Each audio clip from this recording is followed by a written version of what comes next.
Глава Ингушетии Юнусбек Евкуров сегодня выехал в Насыркорт проверить, готова ли к открытию новая сельская амбулатория, сдача в эксплуатацию которой планируется в ближайшее время.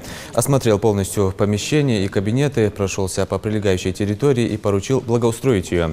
Глава Ингушетии обратил внимание на отсутствие скамеек во дворе. Сказал, что это нужно срочно исправить. Он подчеркнул, что людям нужно создавать самые комфортные условия. Персоналу для работы, пациентам, нуждающимся в медицинских услугах, для ожидания и повторных визитов. Такой уплотнитель надо. И вся еще лавочка вот есть, и такой декоративный пешеход есть речь. Понятно? Задача. А уже территорию там разровнять, что это делает власти города, а канал ОВМОС. В новом одноэтажном здании будут просторные и светлые кабинеты. И, как отметила министр здравоохранения, амбулаторию оснастят современным медицинским оборудованием.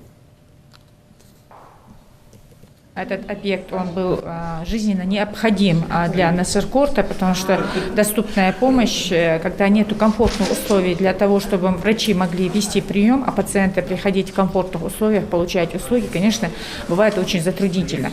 И то, что вот сегодня уже амбулатория выстроена, она будет открываться в ближайшее время, и сегодня мы приехали посмотреть готовность к открытию данного объекта.